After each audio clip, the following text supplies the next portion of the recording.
I buttered the toast slowly, pretending not to hear, as her voice curled around the kitchen like perfume. Elle pense qu'elle est invitée ici? She laughed into her mimosa, confident I wouldn't understand. My son smiled, oblivious, but I heard every word. She thinks she's a guest here. After teaching French for 22 years, after raising Julian through every scraped knee and midnight fever, I was suddenly the outsider in my own home. And she thought she was clever.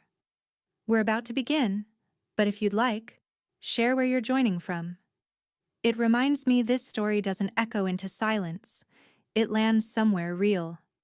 Drop it in the comments, and don't forget to subscribe. The scent of dark roast drifted through the open kitchen window, curling around the beams of morning sunlight like a ritual. Claire sat alone at the table, her fingers curled around a ceramic mug that still radiated warmth. Steam rose in thin spirals, vanishing into the quiet hum of the suburban morning. Across the kitchen island, Isabel leaned against the counter in a silk robe that looked like it had never seen a second wash. Her laughter broke the stillness, sharp and syrupy, as she leaned in toward Julien, who stood distractedly scrolling through his phone. Elle pense qu'on écrit encore des chèques à l'épicerie? Isabel said in a sing-song tone, lips curling in amusement. She still thinks people write checks at the grocery store. Her French was smooth, quick, deliberate. A private language weaponized, soft enough to seem harmless to the untrained ear. Julian chuckled distractedly without looking up. What's that? Isabel didn't answer. Instead, her gaze flicked toward Claire, who took another unhurried sip of coffee. Claire's expression remained unreadable, eyes half-lidded, as though she were simply savoring the blend. She didn't look at either of them. Yet the tilt of her head and stillness of her hands made it clear she was listening. Every syllable, every breath between them. Elle range les serviettes comme si c'était l'armée. Isabel whispered louder this time, pretending it was a joke between lovers. She folds towels like she's in the military. Julian didn't hear it, or didn't care. He reached for his keys on the counter, muttering something about being late for a meeting, and leaned in to kiss Claire on the temple. She didn't turn toward him, just nodded. I'll be back by 6, he said. We'll go over the landscaping plan later? Of course, Claire replied, her voice calm. Too calm. Julian kissed Isabel on the cheek, more intimately than he ever did his wife now, and disappeared through the front door. His car engine purred to life seconds later, then faded down the street. The house fell quiet again. Isabel circled the island like a cat. She picked up a strawberry from the fruit bowl, rolled it between her fingers, and popped it in her mouth. She chewed slowly, eyes on Claire. Elle ne comprend pas un mot, she murmured, almost to herself. She doesn't understand a word.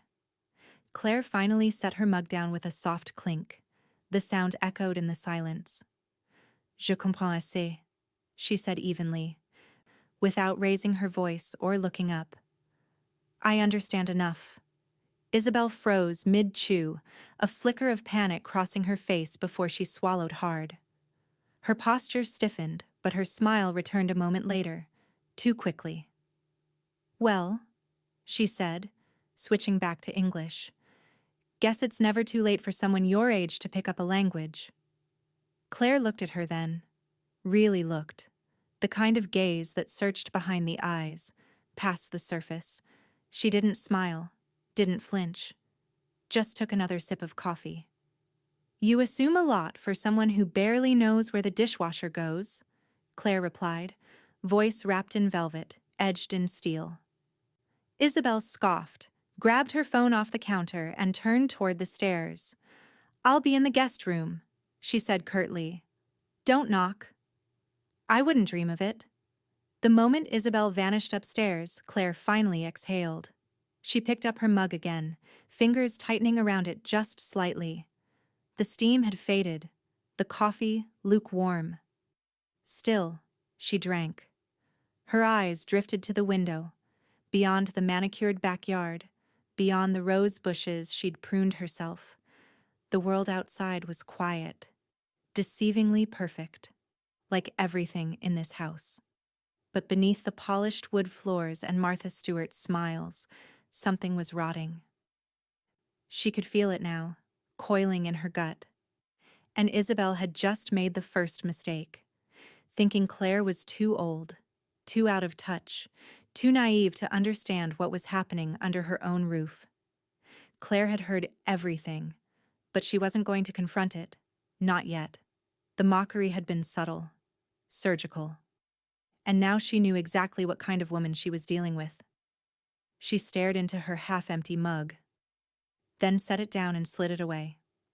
Time to stop pretending. Claire stood, the chair scraping softly against the floor.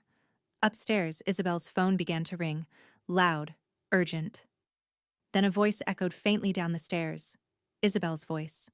Sharp, irritated, then afraid. Claire paused at the bottom of the staircase, not moving, just listening again, and smiled. The upstairs hallway creaked once, then fell quiet. Claire remained at the base of the staircase, motionless, as though the house itself was holding its breath with her.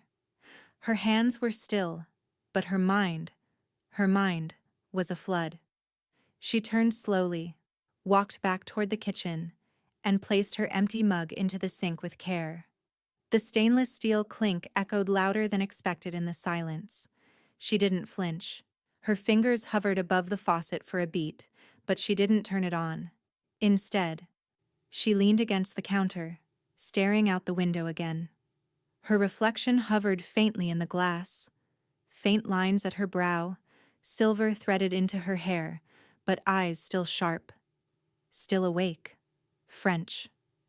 The language had always fascinated her. She remembered long afternoons spent hunched over old cassette tapes, rewinding phrases again and again, mimicking the rounded vowels and elegant rhythm. Not for any career move or vacation dream, just for the challenge, for the sheer love of decoding something beautiful. She hadn't spoken it aloud in years, not really. Julian never cared for it, but she'd kept it close, like a secret garden, quiet, private, hers. And now it had become the key to an insult wrapped in perfume. Elle pense qu'on écrit encore des chèques à l'épicerie. The memory sliced in. Claire blinked, the words replaying with perfect clarity, like they'd been etched into the side of her skull. She translated them again, not because she needed to, but because it hurt more when she did. Sharper that way. She still thinks people write checks at the grocery store. A sneer in a sentence. A dismissal tucked behind a smile. She thought again of Isabel's posture, how she carried herself like someone too glamorous to touch the floor she walked on. How her compliments to Claire had always come with edges, subtle and slicing. And all this time, Claire had given her the benefit of the doubt. Or worse, had let herself believe it was just a phase Julian would grow out of. Her phone buzzed against the counter, face down. Claire didn't move immediately. When she did, it was slow, controlled. She flipped the screen over. A message from Julian. Izzy says you were adorable this morning. She's got a weird sense of humor, lol. Claire stared at the message. Adorable. The word made her teeth clench. She read it again. Once, twice, a third time. It didn't change. Her husband had just laughed off a private humiliation, not even fully aware of it, of course, but complicit all the same. Claire's jaw tightened, but her face didn't move. She tapped the phone once, locking the screen, then set it back down without replying. Adorable. The insult stung not because it was cruel, but because it was meant to reduce her. To shrink her into something small and sweet. Something harmless. She walked to the fridge, opened it mechanically, pulled out a lemon, and began slicing it at the island. Her knife moved cleanly through the yellow rind. Again. again. Thin slices, like translucent coins stacking neatly beside her hand. Every motion was precise. In her head, the translation continued. She folds towels like she's in the military. Not a comment, a caricature. Claire remembered Isabel's smirk, her deliberate cadence, the way she leaned in when Julian wasn't paying attention. Like a stage whisper meant only for the clever. She squeezed the lemon into a glass of water, seeds falling like tiny bullets against the ice. Julian didn't see it. Of course he didn't. He never noticed details unless they directly affected him. The man who used to light up when she read aloud to him in French on their honeymoon now shrugged off contempt as humor. Claire drank deeply. The sour hit her tongue hard, sharp. She welcomed it. She turned and looked up the stairs. Isabel hadn't come back down. Claire's lips pressed into a firm line. No, she wouldn't let this go. Not anymore. That smile, that tone, those whispered jabs. They were declarations of war, whether Isabel realized it or not. Claire dried her hands on a linen towel and folded it carefully. Crisp edges, perfect corners. Then she walked to the base of the stairs and climbed slowly, one deliberate step at a time. Not rushing, not second-guessing. When she reached the top landing, she paused outside the guest room door. From inside came the low murmur of Isabel's voice, hushed and breathless. Claire leaned closer. Then she heard it. A name. Not Julian's. The cafe on Sycamore and 11th hadn't changed in 20 years. Same chipped ceramic mugs, same dusty chalkboard menu, same awkward hum from the old soda fridge by the back wall. Claire had always loved it for that. Its refusal to become anything other than what it was. Sophie slid into the booth across from her, shedding her coat and sunglasses in one tired motion. "Sorry I'm late. Traffic was a nightmare," she said, brushing a lock of wind-blown hair from her face. "You look like you haven't blinked in an hour. What's going on?" Claire folded her hands around the steaming cup in front of her, eyes tracking the swirl of cream she hadn't stirred in fully. It looked like smoke trapped in a whirlpool.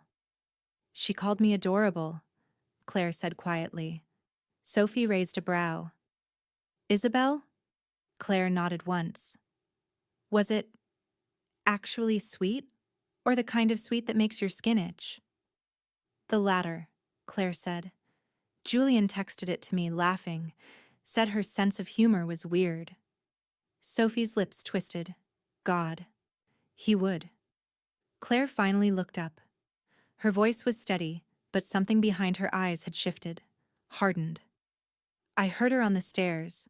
She was whispering, saying things, in French." "She doesn't know you speak it?" Sophie asked. "No idea." Sophie leaned back in the booth, arms folded. "Okay, listen to me.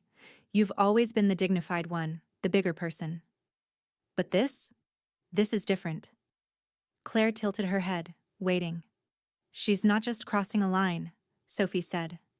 "She's trying to erase you, bit by bit, death by 1,000 passive-aggressive cuts. Don't let her think you'll sit back and let her." Claire's throat tightened. She looked away, eyes drawn to the dusty window, where the reflection of a man in a trench coat passed like a ghost. "I keep trying to talk myself down," she murmured, "to tell myself it's not worth it, that I'm being dramatic, that confronting her would just make me look weak?" Sophie cut in. "No, you do this your way, but you do it. Because if you don't, she'll keep digging in." Claire breathed in slowly. The smell of burnt espresso and cinnamon muffins filled the air, a stark contrast to the steel setting in her chest. "I thought I had more time," she said finally, "to figure out what this was, what she wanted. But I heard her upstairs. Sophie." She said a name. It wasn't Julian's. Sophie's eyes narrowed. "She's seeing someone else?" "I don't know yet. But something's off. And I'm done pretending not to see it." A waitress walked by and topped off their cups, then vanished just as quickly. Claire didn't notice. She was somewhere else now, calculating. "I'm not going to scream or make a scene," Claire said, voice low but resolute. "But I'm not letting this slide, not anymore." Sophie reached across the table, touched her hand. "Good. Don't let her define the rules. You're not a footnote in your own home." Claire closed her eyes for a moment, grounding herself in that truth. Then she opened them, sharper now, focused. "There's a family dinner Thursday. Julian wants to blend the dynamic," he said. "Make things feel normal." Sophie let out a dry laugh. "Normal, huh?" Claire nodded slowly. "That's when I'll do it. Not with rage, not with tears, but clearly, precisely. She wants to play games? I'll show her who taught Julian how to read people in the first place." Sophie's expression softened. "You sure you're ready for this?" "I've been ready. I just didn't want to admit it." Outside, the sky had gone the color of storm clouds. Thunder rumbled somewhere in the distance. Not close, not yet, but coming. Claire reached for her purse and pulled out her gloves, sliding them on one finger at a time. "She thinks I'm fragile," she said. "That's her mistake." Sophie nodded once, approving. Claire rose from the booth, her shadow stretching across the worn tile floor. As she walked toward the door, her phone buzzed in her coat pocket. A message from Isabel. "Looking forward to dinner. Hope you'll behave." Claire's thumb hovered over the screen, but she didn't reply. She slipped the phone back into her coat, pushed the door open, and stepped out into the wind. Claire stood in front of the bathroom mirror, the kind with the slightly warped edges that softened her reflection, as if time itself didn't want to be too harsh. The light above flickered once, then steadied. She stared at her own eyes, steady and unblinking. "Tu as peut-être cru que je ne comprenais pas, mais j'ai toujours compris." "You might have thought I didn't understand, but I always have." She said it again, more fluidly this time. Then once more, softer, calmer. A whisper, not of weakness, but of restraint. It had been years since she'd needed to speak French aloud. She surprised herself with how easily the rhythm returned. Her tongue hadn't forgotten. Neither had her pride. Downstairs, the clatter of plates and silverware echoed from the dining room as Julian set the table. His humming floated up the staircase, carefree, oblivious. He'd called earlier that morning, giddy about the evening. "It'll be nice, just the three of us," he'd said. "Let's start fresh. No weird tension tonight, all right?" Claire had smiled into the phone, the same smile she'd worn like armor for months. "Of course," she'd said. "Fresh start." Now, as she adjusted the collar of her blouse, ivory silk, buttoned to the top, Claire felt the slow thud of her heartbeat sinking with her breath. Steady. Grounded. She wasn't here to explode. She was here to expose. At exactly 6:47 p.m., the doorbell rang. Julian jogged to the front hall, voice bright. "That'll be her?" Claire followed him at a measured pace. She already knew Isabel would be late. She always was. A calculated disrespect dressed up as nonchalance. Julian opened the door with a grin. Isabel stepped in, cheeks pink from the evening air, a bottle of wine dangling from one hand. Her lipstick was too red for the occasion, her smile too wide. "Sorry, traffic was a mess," she said, brushing past them like she belonged there. She leaned up and kissed Julian lightly on the cheek. "Hope I didn't miss anything good." Claire stepped forward. "You're just in time," she said, her voice warm, almost inviting. Isabel blinked at the unexpected welcome, her mouth twitching. "Well, how nice." Dinner was simple. Roasted chicken, glazed carrots, salad with too much dill, though no one commented. Claire had made it all herself, deliberately. She wanted control of the room, right down to the vinaigrette. Julian poured wine with his usual oblivious charm, commenting on a potential landscaping redesign for the backyard. Isabel nodded, half engaged, occasionally glancing at her phone under the table like a teenager.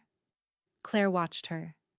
Every subtle flick of her eyes, every forced laugh, the way she barely acknowledged anything Claire said, cutting in with side remarks or smug little head tilts that passed as polite interest. Claire took a sip of wine and folded her napkin in her lap. "So, Isabel," she said lightly, "how's your French holding up?" Julian looked up, surprised. Isabel froze mid-cut of her chicken. "I beg your pardon?" Isabel asked, tone still playful, but slower now. "Your French," Claire repeated with a soft smile. "You speak it beautifully. I've always admired that." A flicker passed behind Isabel's eyes. "Oh," she said with a nervous laugh. "Well, thank you. It's just something I picked up growing up. You know how it is." Claire nodded, reaching calmly for her water. "Yes, I do." Julian, missing every current in the room, launched into a story about his college roommate's French girlfriend. Claire let his voice fade into the background. She had locked eyes with Isabel now, and she wasn't letting go. Isabel broke the gaze first. She picked up her glass and drank too fast, hiding behind the motion. Claire folded her hands together and rested them lightly on the edge of the table. She was waiting. Not for drama, not for chaos, but for the exact, perfect moment. And it was coming. Fast. The clink of silverware faded as silence settled over the table. Claire set down her wineglass, her fingers loose but deliberate. The stem didn't tremble. Her eyes were fixed on Isabel with the calm intensity of someone who had waited just long enough. "Tu as vraiment cru que je ne comprenais pas, n'est-ce pas?" "You really thought I didn't understand. Didn't you?" The room froze. Julien blinked once, then again, his fork halfway to his mouth. "Wait. What?" Isabel's face went bloodless. Claire leaned in slightly, her voice low, steady, each syllable crisp. "Tu parlais comme si j'étais invisible, comme si j'étais idiote." "You spoke like I was invisible, like I was stupid." Isabel opened her mouth, but no sound came. Julien looked between them, confused. "What are you two talking about?" Claire finally turned toward him, not coldly, but without apology. "She's been mocking me," Claire said, "in your house, in French, because she assumed I wouldn't understand a word." Julien sat back in his chair, stunned. "Mocking you? Isabel?" Isabel laughed nervously, her eyes darting between them. "Oh, come on, Claire. It was just teasing. I joke like that with everyone." Claire didn't flinch. "Do you always call people outdated in languages you think they don't speak?" Julian's eyebrows rose. "Wait, what exactly did she say?" Claire's gaze never left Isabel's. "That I fold towels like I'm in the military, that I still write checks at the grocery store, that I'm too old to keep up." Isabel's jaw clenched, but she shrugged lightly. "You're exaggerating. It was harmless." Claire's voice remained even. "No, it was calculated. And the worst part isn't what you said. It's that you made sure I couldn't respond. You made it a performance." The air had gone heavy. Even the ticking of the clock on the wall felt louder. Julien shook his head, still trying to process. "Claire, you never said you spoke French." "You never asked," Claire said simply. She turned her attention back to Isabel, and her voice softened, not out of mercy, but finality. "I was raised to believe grace meant endurance. That silence meant strength. But silence also gives cowards space to act cruel without consequence." Isabel scoffed. "So what? You're dragging this out to make me look bad?" Claire didn't blink. "You made yourself look bad. I'm just making sure you see it." For a long moment, no one spoke. Julien looked down at his plate, unsure where to land. From the hallway, a quiet pair of heels echoed. Sophie, having stepped away for a phone call, reappeared at the edge of the dining room arch. She leaned against the wall, arms crossed, watching with a faint, knowing smirk. "About time," she said under her breath. Claire stood up, slow and measured. Her linen napkin unfolded easily from her lap and was placed beside her plate with surgical precision. "You're in my house," she said. "You eat at my table, and you treat me like I'm disposable." Isabel's posture had shifted, shoulders squared, chin higher, but her voice had lost its bite. "I didn't mean it that way." Claire smiled, not warmly. "Then you're worse than I thought. Because it is that way." Julian finally stood, hands spread as if that could level the air. "Okay, maybe things got out of hand, but this doesn't have to turn into a—" "It already is something," Claire interrupted. "You just weren't paying attention." The room fell into a deeper silence. Isabel gripped her wine glass a little tighter, then set it down. "You made your point." "No," Claire said, folding her arms. "Now I have." She turned to walk away. "Claire," Julian called after her. "Where are you going?" Claire paused in the doorway and looked over her shoulder, her voice soft, razor-edged. "Dessert's in the fridge. Serve yourselves." She disappeared down the hall, her heels tapping out a rhythm, measured, controlled. Behind her, Isabel exhaled sharply and muttered something. Too low for Julian to hear, but not low enough. Sophie stepped further into the room, tilting her head. "What was that?" she asked, casually, almost playfully. Isabel looked up, startled. Sophie smiled faintly. "Oh, honey," she said. "You didn't think I only spoke English, did you?" Isabel's laugh was brittle, too loud, too fast. "Oh, for God's sake," she said, forcing her tone light. "So I said a couple things in French. That's not some federal offense. Claire's just twisting it into something it's not." Sophie moved to the sideboard and poured herself half a glass of wine, like she was settling in for a show. She didn't speak, just watched. Claire remained at the edge of the room, arms loosely crossed, posture unshaken. "No one's calling it criminal," Claire said evenly, "but it was cruel, deliberate, and I think you know that." Isabel's mouth pulled tight, the mask slipping. Julian hovered awkwardly between them, hands half raised. "Maybe we all just need to take a breath." "I've been breathing through it for weeks," Claire said, turning toward him. While she rolled her eyes behind mine. "While you laughed off her comments like they were harmless, you weren't listening. Now you are." Julian opened his mouth, then closed it again. He sat down slowly, rubbing his temple like the room had tilted under him. "I didn't mean for it to land like that," Isabel said finally. Her voice had dropped an octave, less amused now, more cornered. "It was just joking, sarcasm. That's how I am." Claire took a step forward, not threatening, just grounding the room again. "No, Isabel, that's how you want to be. Untouchable, witty. Always a few words ahead so no one can catch you in the act. But you're not untouchable anymore. And sarcasm without empathy is just cowardice." A flush crept up Isabel's neck. She opened her mouth, but no words came. "You act like my presence offends you," Claire continued, "like you're doing me a favor by tolerating me. But let me be clear. I built this home. I carried Julian through years you've never even asked about. You walk into my kitchen with smirks and side glances and expect respect just because he smiles when you speak French? No." She stepped closer. "Respect isn't inherited. It isn't gifted. It's earned. And you haven't earned a damn ounce of it from me."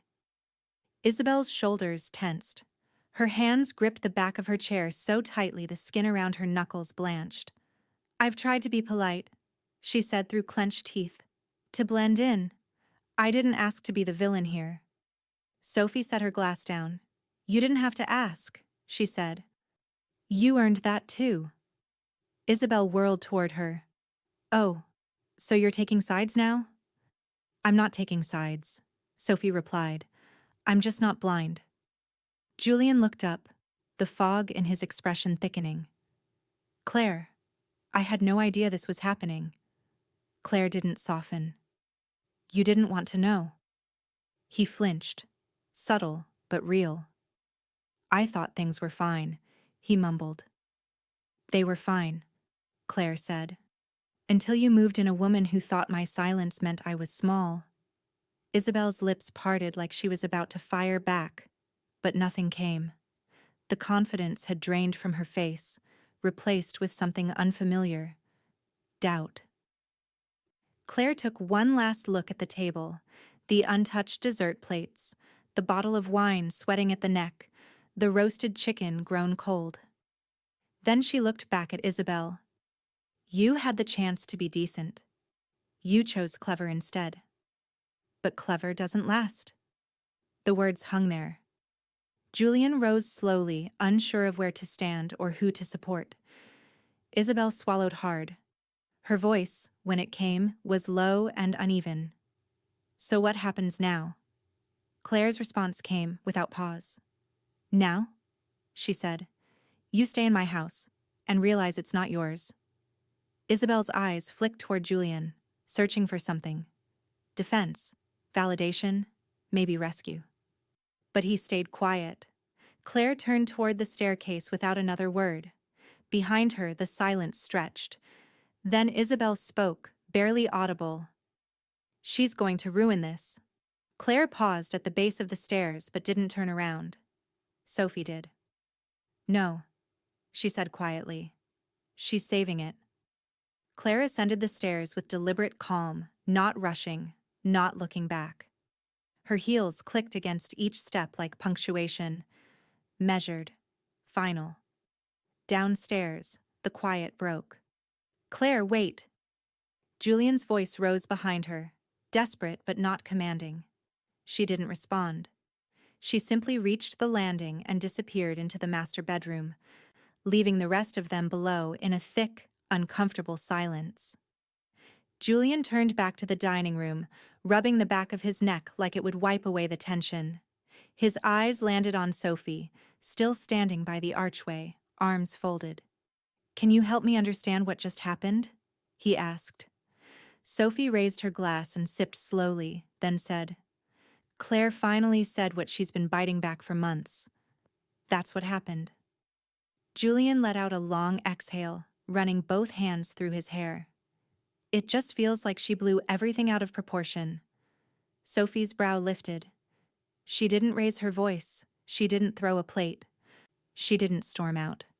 That wasn't an explosion, Julian. That was control. That was restraint. Isabel, still at the table, picked at the stem of her wineglass, lips thin and quiet.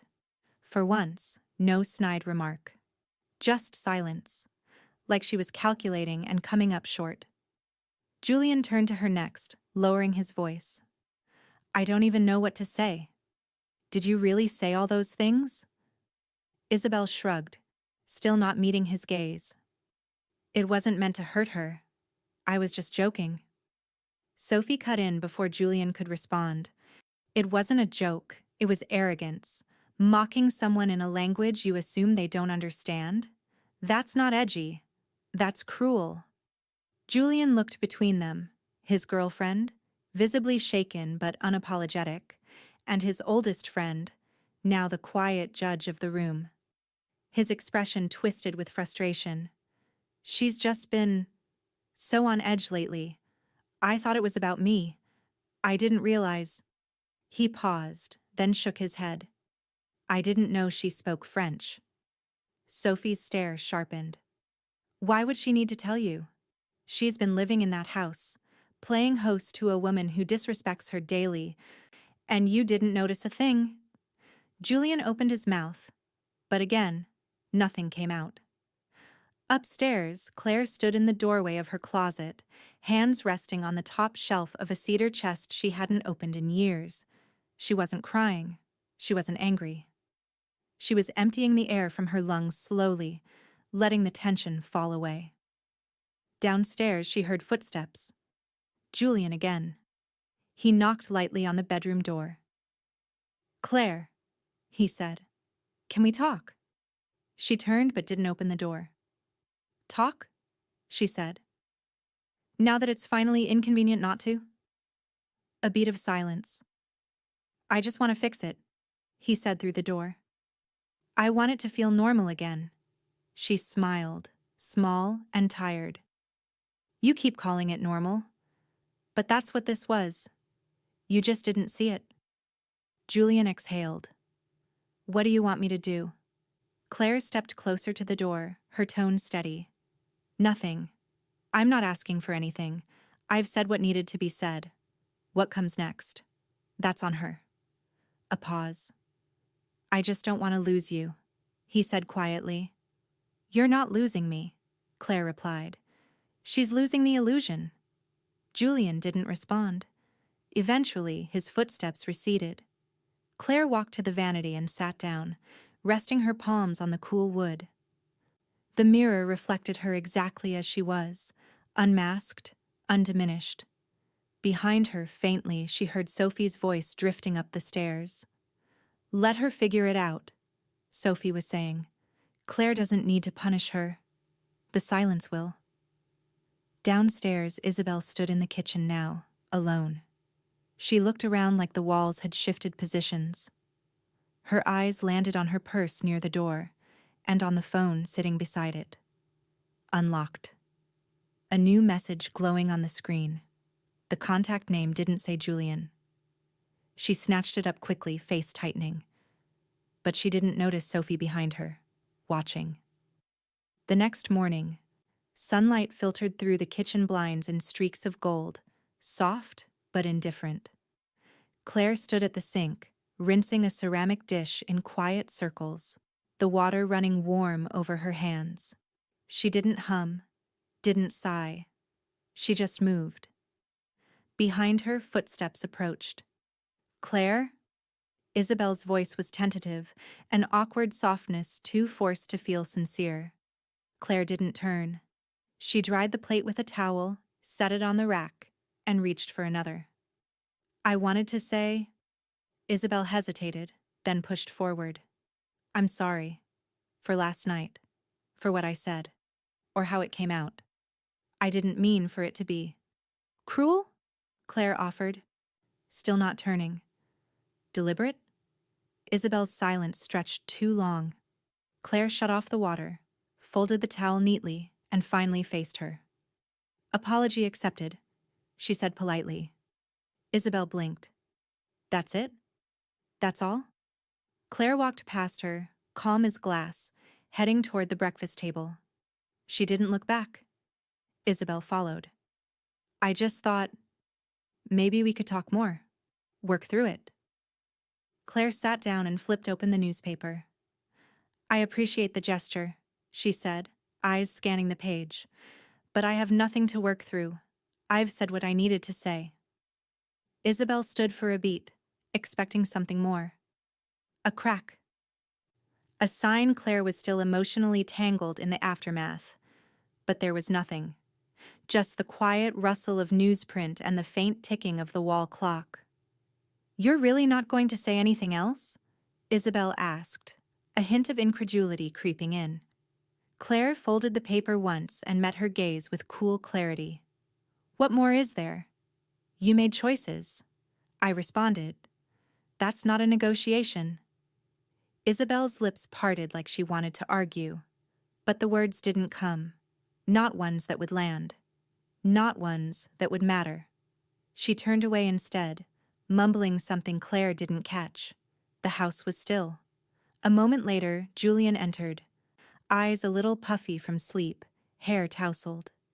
He glanced between them, then stepped cautiously into the room like the floor might shift beneath him. "Morning," he said. Claire nodded, nonchalant. "Coffee's fresh." Julian poured a cup in silence. Isabel stood near the door, arms crossed, clearly waiting for someone to hand her a resolution. "So, we good?" Julian asked, voice overly casual. Claire didn't look up from the paper. "Define good."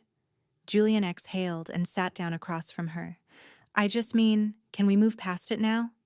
I already have, Claire said evenly. Isabel spoke up. But it still feels off. Claire folded the paper once more and set it aside. Then that's something you'll need to sit with. Julian frowned. Claire, I'm not saying you have to forgive her overnight, but I don't need reminders about how forgiveness works, she said, not unkindly. But I also don't perform healing on command. He ran a hand over his face. I just want peace. You want silence, Claire corrected. That's different. Julian didn't answer. Claire rose, took her mug to the sink and rinsed it clean. The morning light caught the strands of silver in her hair, but her spine was straight, unbothered. I won't keep arguing about this, she said as she turned. I'm not angry anymore, I'm clear. She walked to the hallway, paused at the edge of the room. If Isabel wants to stay here, that's her choice. But don't expect me to forget what she's capable of just because she pretends not to be that woman today. The silence that followed wasn't tense, it was hollow. Claire disappeared down the hall, the soft pad of her slippers fading. Isabel stood by the doorway, arms still folded. Her face flushed, not from guilt, but from the way her apology hadn't landed.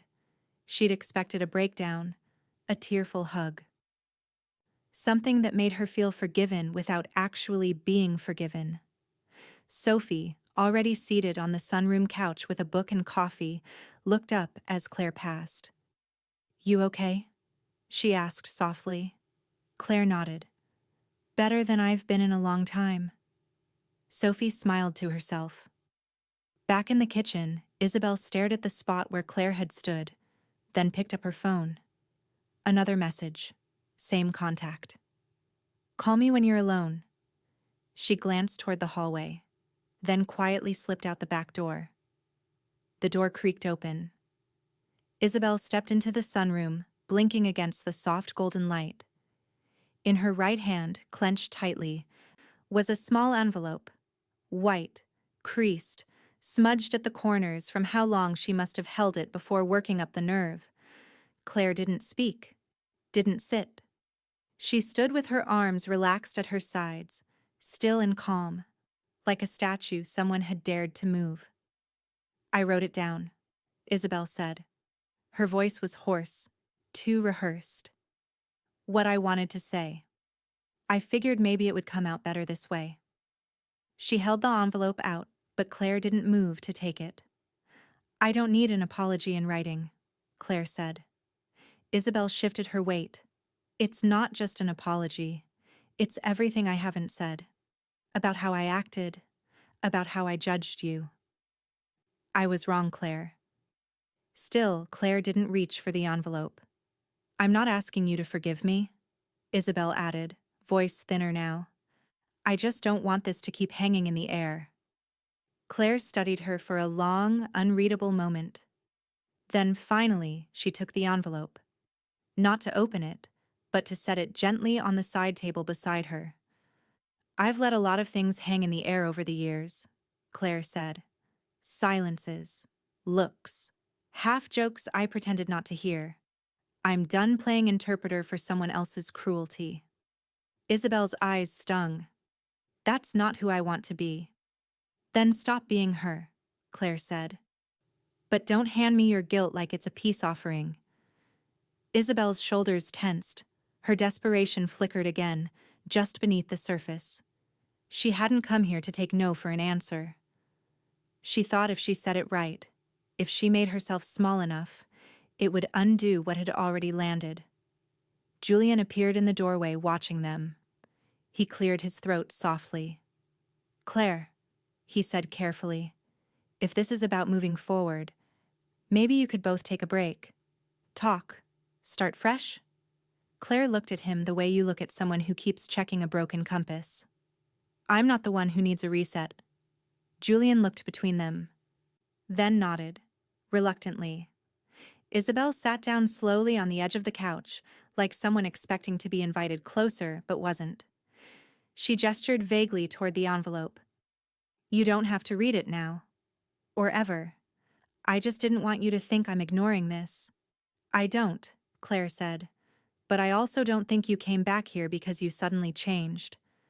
I think you came back because you didn't like being left out. The line landed harder than Isabel expected. She flinched, just slightly.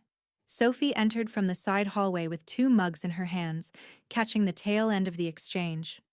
She handed one to Claire, then looked at Isabel like someone evaluating a glass about to crack. You good? Sophie asked Claire. I'm good, Claire said, sipping calmly. I've said my piece. Isabel stared down at her hands, rubbing her palms together like she was trying to scrub off something invisible. Julian spoke again, quieter now. If there's something we can all do to make this feel better, I'd like to try. Claire set her mug down. You're still trying to make everyone comfortable, she said, looking at him.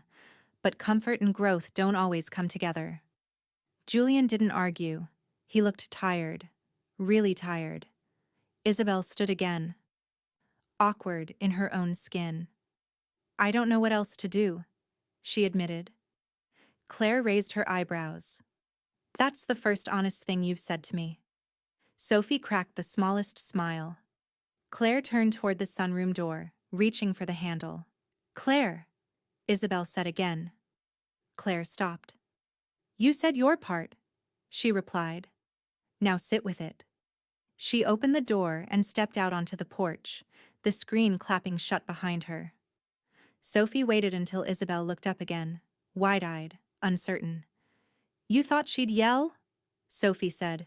No, that's not Claire. She leaves people with the silence they earned.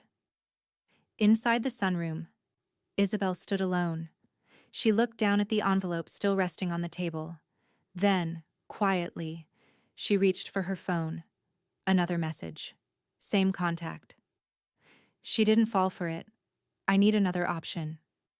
The envelope still sat on the side table, untouched. Its presence was almost theatrical. Deliberate, hopeful, pointless. Isabel stared at it from the other end of the sunroom, as though it might shift on its own if she just waited long enough. But it didn't. Neither did Claire. Julian lingered in the archway, uncertain of where to land. Sophie sipped her coffee in silence, legs crossed, one brow arched just enough to say, "Don't." I meant what I said, Isabel offered, breaking the quiet. I really do want to make this right. Claire didn't look at her. She remained by the window, arms folded loosely across her chest, eyes cast out toward the yard. Pale light caught the curve of her cheekbone. She looked unbothered, unshaken, but not passive. I believe you meant it, Claire said softly. But you still don't get it. Isabel took a step forward, hesitated. Then explain it to me. Claire finally turned. Her expression was calm, too calm. The kind of quiet that made people nervous. Respect, Claire said, isn't something you get for showing up, or for backpedaling, or for handing someone an envelope and waiting to be applauded. It's built. Slowly. Brick by brick. She paused, eyes steady. You haven't laid a single one. Isabel's mouth parted slightly. But I'm trying. Isn't that something? Claire shook her head once, not unkindly. Trying doesn't erase harm, she said, and it certainly doesn't entitle you to comfort. The silence after that was heavy. Julian shifted on his feet but said nothing. He was watching. Really watching. For the first time in weeks. Isabel's jaw flexed. She looked away, frustrated in the way only someone still clinging to control can be. There was no explosion. No apology. No more manipulation left to reach for. Just the sound of her own breath and the awareness that she had nothing else to offer that Claire hadn't already seen through. Sophie leaned forward slightly in her chair, voice gentle. She's not shutting you out. She's just done shrinking herself to make you feel bigger. Isabel's eyes flashed toward her, then to Julian, then back to Claire. Fine, she said, barely above a whisper. If you don't want to hear it, I won't say it again. Claire nodded once, like a courtroom judge confirming a verdict that had already been sealed. I'm not asking you to disappear, she said. I'm asking you to reflect.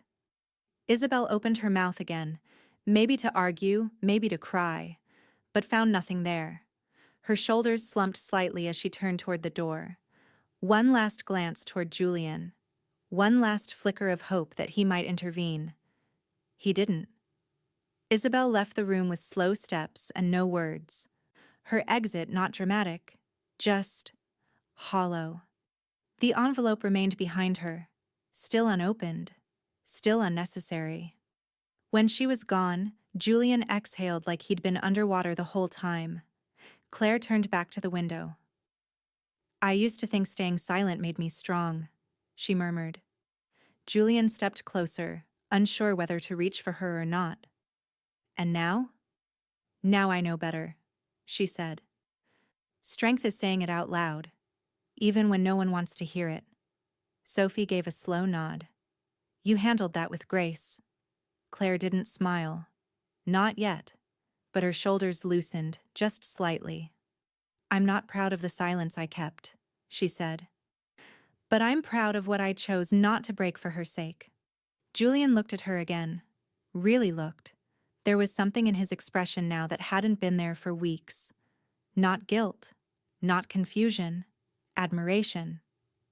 You were right, he said. She didn't want to be forgiven. She wanted to be excused. Claire nodded. And I'm done giving people that option. She walked toward the table, picked up the envelope slowly, then slipped it into a drawer. Not out of anger, not as a keepsake, but as a reminder that forgiveness, when it's forced, loses its shape. Outside, the wind picked up. Dry leaves chased each other across the yard like they'd been startled by something unseen. Sophie stood and stretched. You ready for the fallout? Claire didn't flinch. I've already lived through the storm. Then the sound came. A car engine. Not Julian's. Claire and Sophie exchanged a glance. Sophie moved to the window, peeking through the blinds. She's not alone, she said quietly. The second car idled at the curb for a full minute before the door opened. Claire stood at the kitchen sink, watching through the window, arms steady, face unreadable.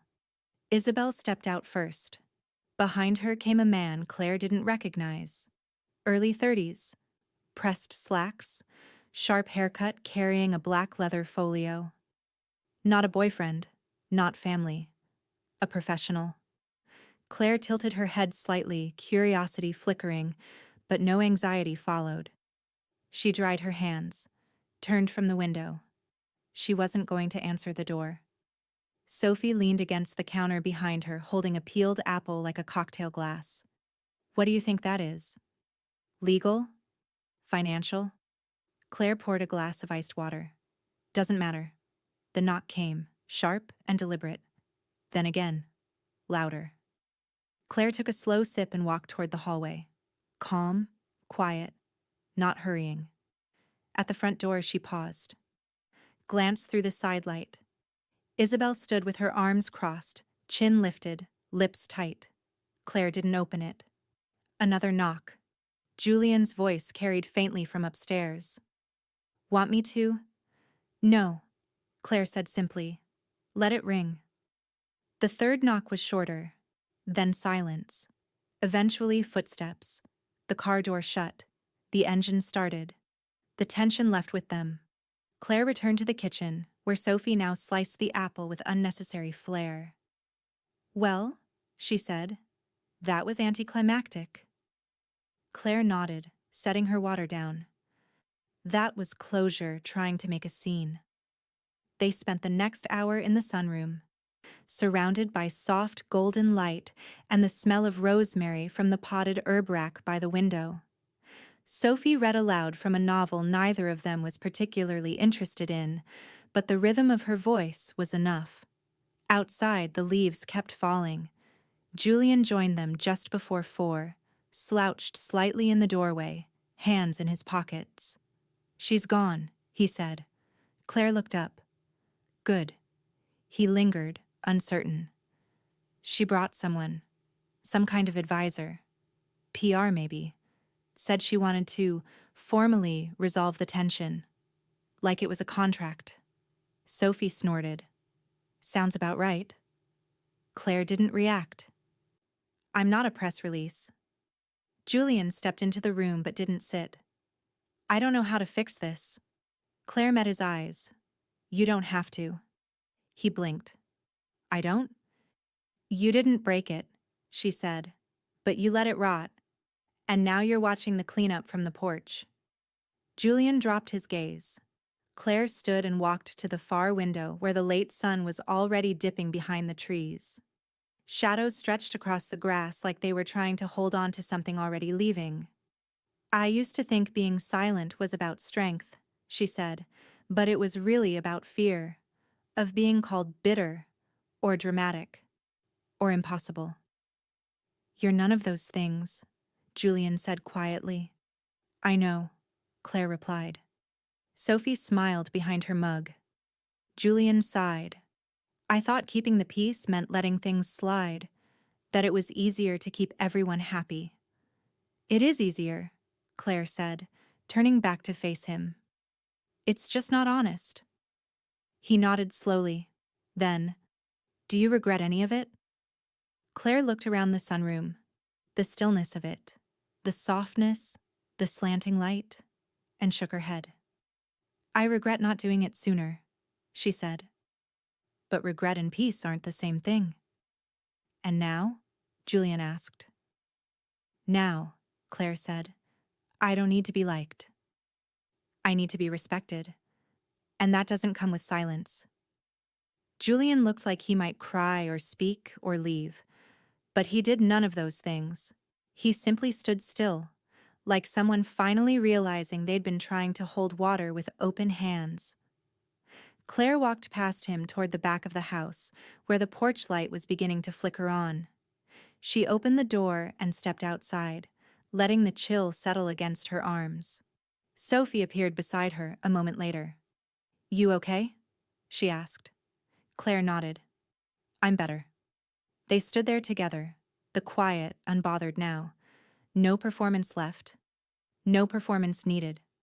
Inside, the landline rang, shrill, sudden. Neither of them moved to answer it. Sophie tilted her head. You going to get that? Claire smiled faintly. No, she said. Let the silence say it for me. By the time Isabel's car had fully disappeared around the curve of the street, Claire was already at the back of the house, trimming thyme from the garden box for dinner. The scissors made a soft snip-snip against the stems, her motions fluid and peaceful. She didn't check the window to see if Isabel looked back. She didn't need to. The storm had passed. All that remained was the calm she refused to surrender. From the patio, Sophie leaned against the railing, watching Claire with a faint smile. You didn't even flinch. Claire tucked the thyme into the small woven basket beside her. I think I flinched enough for one lifetime. They went inside just as the porch light kicked on, casting a soft glow across the kitchen. Claire washed the herbs with slow care, her sleeves rolled up, movements meditative. There was no tension in her shoulders now, no effort in her breath. The phone rang. Cell, not landline. Claire glanced at the screen. Julian. She hesitated, but only for a moment, then answered. Hey, he said, voice lower than usual. You have a second? Sure. There was a pause. She's gone, packed up. Said she wasn't coming back? Claire said nothing. Julian exhaled. I think part of her still believed you'd give in. You always have. Until now. Claire dried her hands. That was her mistake. Not mine. Another pause. Then Julian spoke again, quieter this time. I've been thinking about what you said. All of it. The way I kept brushing things off, letting things slide because I didn't want to be the bad guy. Claire leaned against the counter, listening. I always thought I was keeping the peace, he said. Turns out I was just protecting my own comfort. She didn't answer right away, and that silence did more than any affirmation could have. I'm sorry, Julian added. Not just for her. For me. For not seeing what it cost you to bite your tongue every day. Claire looked out the kitchen window. The garden swayed in the dusk wind, unbothered, resilient. I'm not looking for a reckoning, she said. I'm just not willing to make myself smaller so someone else can feel safe. Julian didn't argue. After a few seconds, you taught me something. I don't know what I'll do with it yet, but I heard you. Claire nodded, even though he couldn't see it. That's a start. He hesitated. Can I come by this week? Just to talk? Let me think on it, Claire said, not unkindly. They hung up without ceremony. Sophie appeared in the kitchen a few minutes later, barefoot, a glass of wine in hand. Was that him? Claire nodded. He's starting to get it. Well, Sophie said, lifting her glass. You've won this one, my friend. Claire didn't smile right away. Instead, she opened the drawer by the fridge and pulled out the envelope Isabel had left days earlier. She set it on the counter and ran her finger along the edge. Then, without breaking eye contact with Sophie, she dropped it in the trash. That's not a trophy, she said. It's just a receipt. Sophie raised her glass again. To never keeping receipts. Claire returned the gesture with her water glass. After dinner, they sat in the sunroom with the windows cracked just enough to let in the crisp evening air. Somewhere down the block, a wind chime sang faintly. Claire leaned her head back against the chair, eyes closed. For the first time in months, there was no ticking clock in her chest, no bracing for the next slight, no performance to curate, only this moment, and the silence she had earned. Sophie glanced over. What's going through your head? Claire didn't open her eyes. That dignity is a kind of freedom, one they don't expect you to claim. Sophie's voice softened. But you did. Claire finally looked at her. I think I always had it. I just stopped letting it be borrowed. From down the hallway, the house creaked in that familiar way it always did after dark. It wasn't threatening. It was old bones settling into their place. Claire stood. I'm going to make tea, she said. Want some? Sophie shook her head, curling deeper into the chair. I'm good. Claire walked to the kitchen, flicked on the stove, and stood in the blue glow of the burner as the kettle began to heat. Outside, headlights passed, slow, then gone. Claire didn't look to see who it was. She didn't have to. Claire arrived 10 minutes early, not out of nervousness but intention. The cafe was quiet at this hour, just after the rush, before the lull. A low murmur of conversation and the hiss of steamed milk filled the space. She chose a corner table, back to the wall, facing the door. It was the kind of place Julian always liked. Neutral, soft lighting, a buffer zone between truths and feelings. She didn't fidget.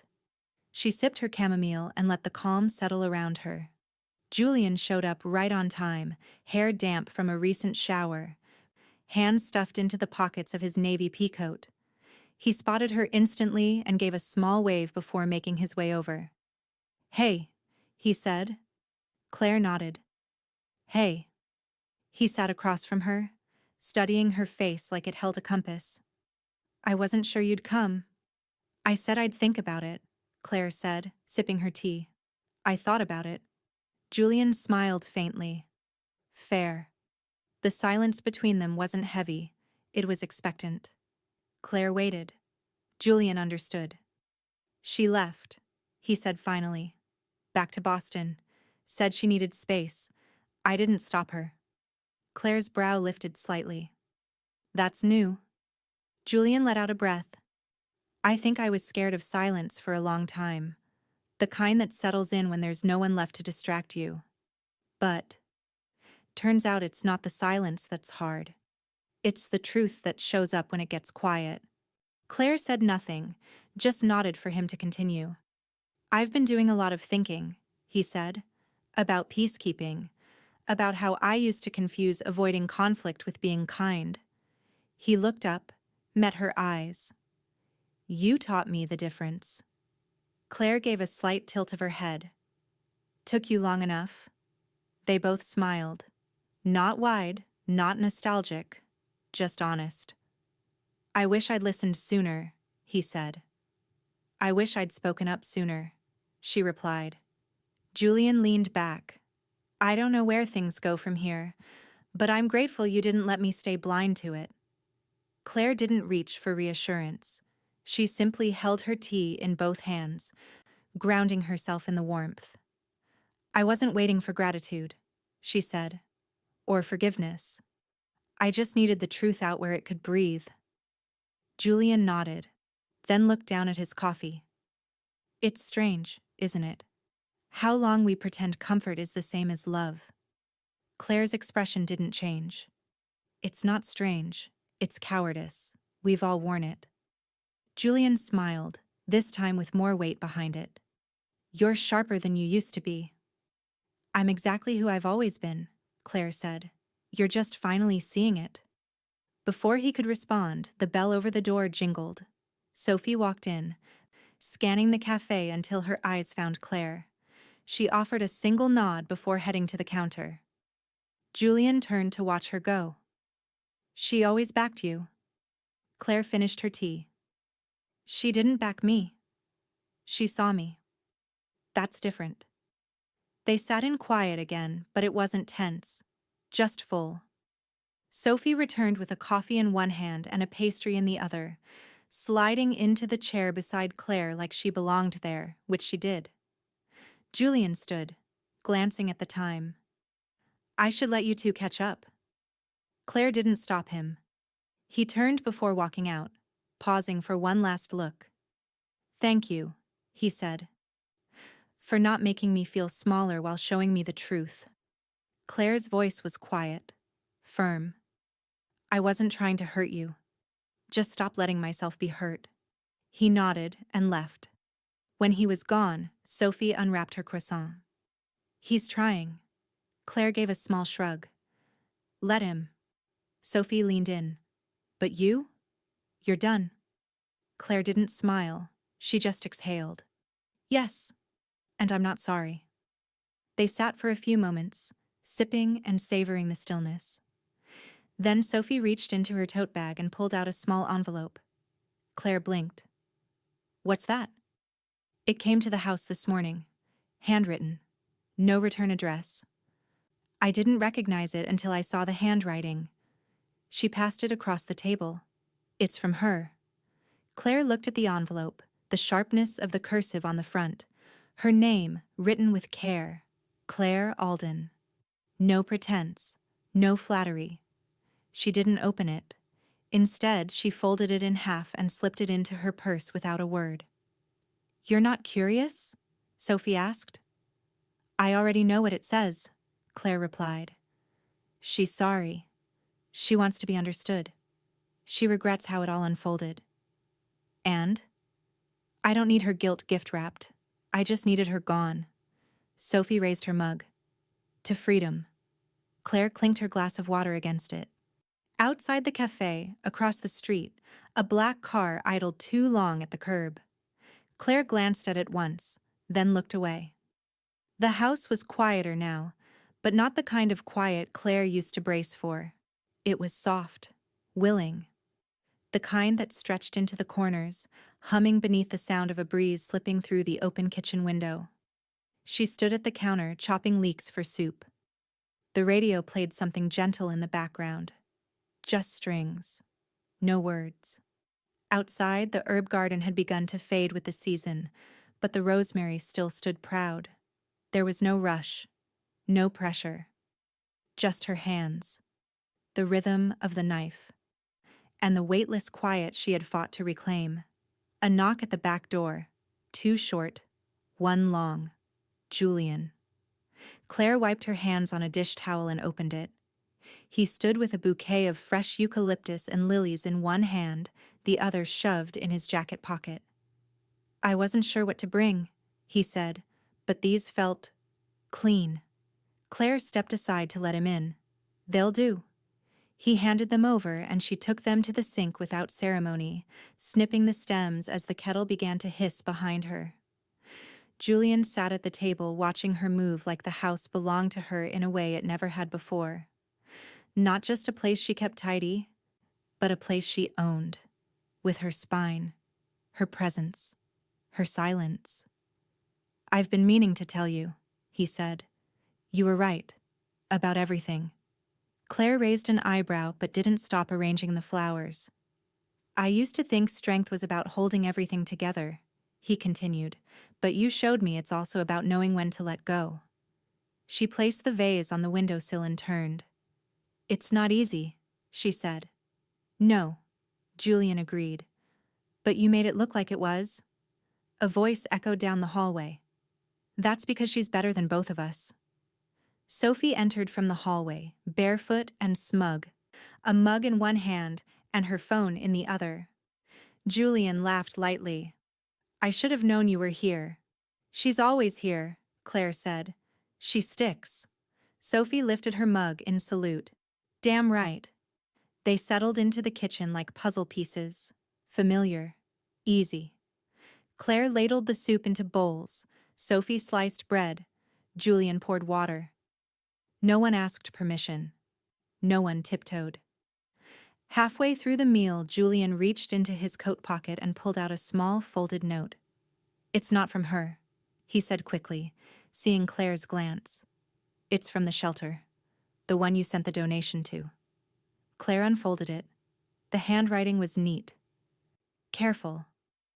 A few lines of thanks, and a single sentence that caught her breath.